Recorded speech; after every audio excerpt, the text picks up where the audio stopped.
September 19th, 1942. 27,000 feet above Berlin. Owa Leutnant. Wilhelm Jornen's gloved hand tightened on the throttle of his Messed Bf 109 G2 as he watched the impossible unfold through his gun sight. The British, aircraft ahead, maintained a speed that shouldn't exist. Not at this altitude. Not for a bomber.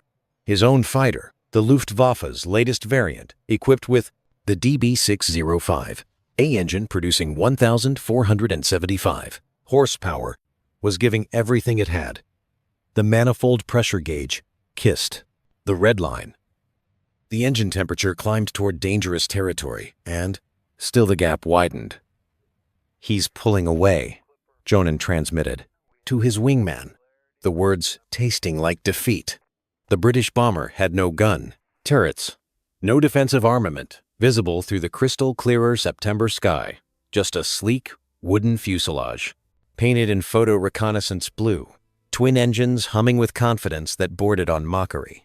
The pilot was Flight Lieutenant D.A. George Perry, of number 105 Squadron Flying de Havilland, Mosquito W, 4051, on only the fourth operational sortie of its type over Germany.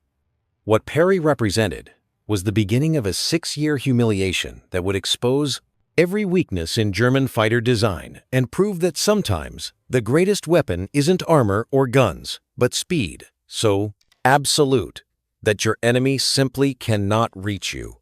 The humiliation began not with combat, but with intelligence reports that seemed too absurd to believe.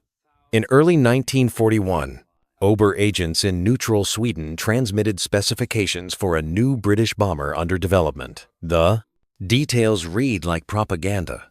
A bomber constructed primarily from wood, laminated birch plywood, bonded with Ecuadorian balsa and Canadian spruce. No defensive armament, no gun turrets, just 2 crew members betting their lives on speed alone. Estimated top speed over 400 miles per hour at altitude. The Reichsluftfahrt Ministerium's technical assessment filed in March 1941 dismissed the concept entirely. Hedman Friedrich Lang, an aeronautical engineer assigned to evaluate foreign aircraft development, wrote in his report, "The British claim speeds exceeding any fighter currently in service. This is either deliberate misinformation or reflects desperate resource constraints, forcing them to build bombers from wood. This aircraft, if it exists, represents economic weakness, not technical innovation." The assumption was understandable. Germany had pioneered modern bomber, designed with aircraft like the Heinkel He-1 and Dornier D-17. These were proper military machines with defensive armament and armor protection. The idea that Britain would regress to wooden construction seemed to confirm Nazi propaganda about British industrial decline. The Mosquito became a joke before anyone had seen one. Pilots called it the Holes bomber, the wooden bomber, said with derision. Some called it Englischer Möbel, English furniture. The mockery would last exactly until the first attempted interception. When George Perry flew that September morning over Berlin, he was proving what German intelligence had dismissed.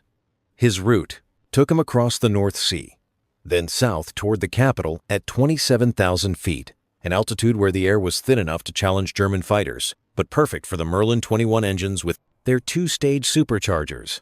Berlin's radar network detected the intruder at 0847 hours, reporting a single contact moving at impossible speed. Fighter controllers scrambled 12 Bf-109 Gs from Jagdashmata 27, climbing hard to intercept. Wilhelm Jonen led the first swarm to make contact. He spotted the Mosquito at 6 miles and pushed his throttle to maximum continuous power. The Gustav variant was Germany's most advanced fighter, capable of 406 miles per hour at optimal altitude. Jonen had flown combat missions since 1940, survived the Battle of Britain, accumulated 23 victories. He understood interception geometry perfectly. None of that knowledge mattered against what happened next. The Mosquito maintained steady course toward its photographic targets. Jonan closed to 3 miles, then 2, watching the British aircraft grow larger. At 1 mile, he prepared to open fire. Then George Perry advanced his throttles, and the Mosquito accelerated, not gradually, but with immediate response. The gap began opening. Jonan pushed his own throttle through the gate into emergency power, his airspeed indicator climbing past 400 miles per hour. The Mosquito pulled away regardless. For 8 minutes, Jonan pursued at maximum power, his engine temperature climbing into the red, his fuel consumption accelerating toward dangerous levels. The Mosquito maintained what appeared to be comfortable cruise. No sign of strain, just steady flight that left German pursuit behind.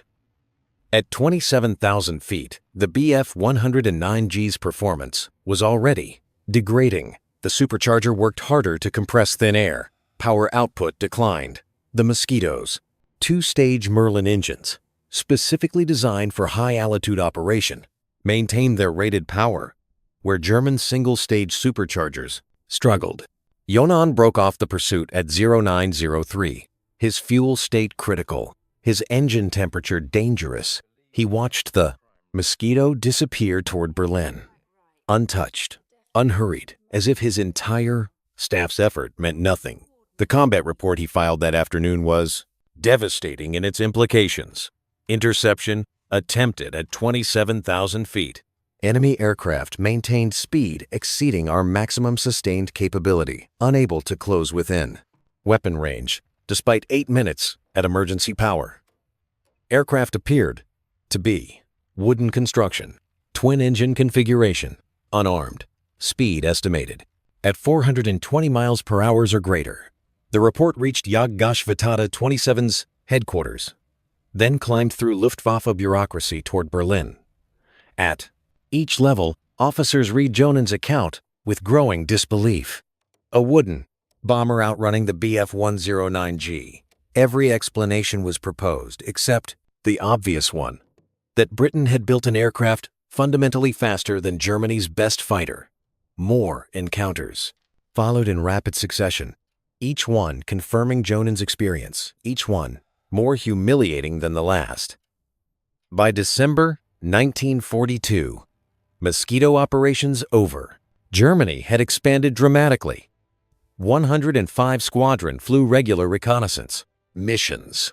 139 Squadron joined them with Mosquitoes modified to carry bombs, flying precision daylight strikes.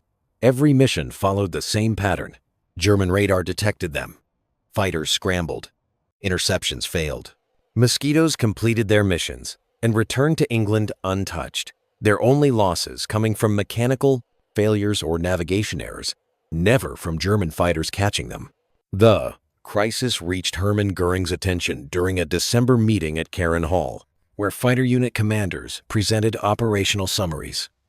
Oberstleutnant Herbert Ellerfeld, commanding WWII, reported the situation bluntly. The British wooden bomber operates with impunity over Germany. Our fighters cannot intercept at the altitudes it operates. When we do achieve contact, it simply flies away. We have attempted 43 interceptions in the past 2 months, 0 successful engagements. Göring's response was predictable fury. The Reichsmarschall had promised Hitler air superiority over Germany, had assured the German people that enemy bombers would never reach the Reich. Now, a wooden British aircraft was making those promises look absurd. He demanded immediate solutions. Engineers were ordered to investigate how wooden construction could achieve such performance. Fighter units received directives to develop tactics specifically for Mosquito interception. The technical investigation revealed uncomfortable truths. A team from the Reichsluftfahrt Ministerium, led by Diepling Friedrich Seiler, analyzed available intelligence on the Mosquito's construction. What they discovered wasn't British technological breakthrough, but British pragmatism. The wooden construction was a masterpiece of structural efficiency. Laminated wood, bonded, correctly provided. Strength-to ratios comparable to aluminum while being easier to manufacture. The lack of metal meant no drain on aluminum supplies needed for fighters. More disturbing was the realization about weight savings. Every gun turret on a conventional bomber added weight, required crew positions, created aerodynamic drag. The Mosquito simply eliminated all of it, betting that speed would provide better protection than guns. The weight saved went into fuel and structural strength. Sealer's report concluded, "The British have designed an aircraft optimized for a single purpose, going fast and staying alive. They have succeeded. Our conventional bomber designs prioritize survivability through defensive armament. The Mosquito's design philosophy makes that approach obsolete. German fighter development had followed different assumptions. The Bf-109 was optimized for climb rate, maneuverability, and firepower. Speed was secondary. The Focke-Wulf FW-190 was faster at low altitude, but struggled above 20,000 feet where its BMW 801 radial engine lost power. Neither aircraft was designed to chase fast bombers at high altitude for extended periods. The Mosquito had found the exact gap in German fighter capabilities and was exploiting it ruthlessly. January 30th, 1943 brought the humiliation to its peak. Hermann Göring was scheduled to address the German people via radio at 11 a.m. from Berlin, commemorating the 10th anniversary of Hitler's rise to power. The speech would emphasize Luftwaffe strength, German air superiority. At 11:03 a.m., as Göring began speaking, 3 Mosquitoes from No. 105 Squadron appeared over Berlin at 25,000. Their timing was perfect, coordinated to interrupt the broadcast. The Mosquitoes carried no bombs, just cameras and British psychological warfare. They flew in formation over the Dieskirche city center whilst German anti-aircraft batteries fired uselessly shells, exploding thousands of feet below. Fighter controllers scrambled 16 fighters. The Mosquitoes completed their photographic run, turned west, accelerated toward home. Not a single German fighter got within firing range. The entire interception attempt was visible from the ground. Berliners watching their vaunted Luftwaffe fail in broad daylight. The radio broadcast continued, but Göring's voice betrayed. Rage barely controlled. He stumbled over words, lost his place in the speech. Everyone listening knew what had just happened. British bombers had flown over Berlin whilst the Reichsmarschall spoke, and German fighters couldn't touch them. The propaganda damage was catastrophic. Göring's fury demanded action. On February 4th, 1943, he ordered the formation of 2 specialized fighter units dedicated exclusively to Mosquito interception. Jagdgeschwader 25 would be commanded by Oberleutnant Herbert Elufeld, an experienced ace with 132 victories. Jagdgeschwader 50 would be led by Ostleutnant Hermann Grath, holder of the Knight's Cross, with oak leaves and swords credited with 212 victories. Both units would receive the latest equipment and complete freedom to develop tactics. The task was simple and impossible. Stop the Mosquitoes. Ecclefeld established JG-25's headquarters at Verroyen Airfield, near Berlin. His unit received Bf-109 G6 variants equipped with MW-50 methanol water injection systems that could boost engine power to 1,800 horsepower for brief periods. The modification provided perhaps an additional 20 miles per hour at altitude. The training program emphasized tactics conventional fighter pilots never practiced: positioning ahead of predicted Mosquito routes, climbing to altitude long before the enemy arrived, conserving fuel for the critical interception phase. JG-25's first operational mission occurred on February 19th, 1943. Radar detected a single Mosquito approaching Berlin at 0847 hours. Ecclefeld scrambled 8 fighters, positioning them at 28,000 feet along the predicted route. The Mosquito appeared exactly where intelligence suggested. Eofel led the attack personally, diving from above with 3 aircraft accelerating to over 450 miles per hour. At the bottom of his dive, He closed to within 800 meters. Then his dive flattened into level pursuit. His speed advantage evaporated, and the Mosquito simply pulled away. Isfeld's combat report documented the failure with precision.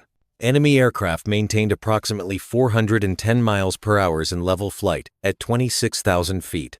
Our approach from above achieved temporary speed advantage through diving attack, but this advantage dissipated within 60 seconds.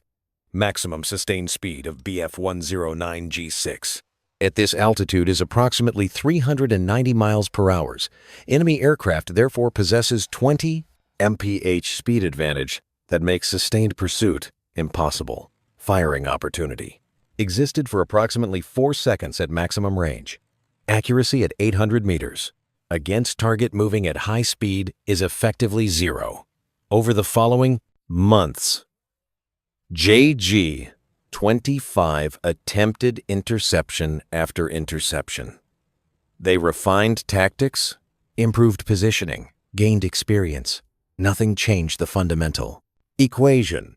The Mosquito was faster and speed was absolute protection by November 1943. JG-25 had claimed exactly 2 Mosquito victories, both against aircraft suffering mechanical problems that forced them to slow. The unit had lost 9 fighters, not to Mosquitoes, but to RAF escort fighters.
Look at this wing spar. It is all wood. Unbelievable. They are years ahead in this regard.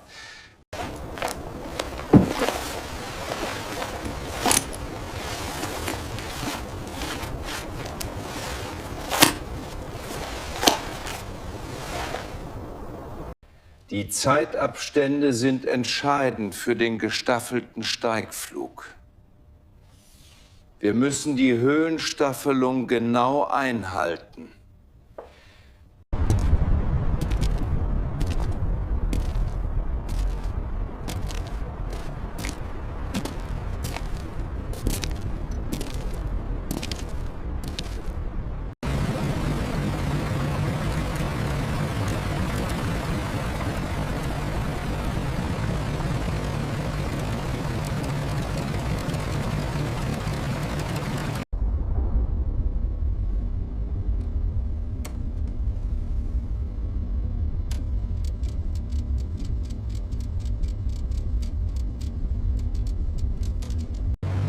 Well done, everyone. She's a beauty.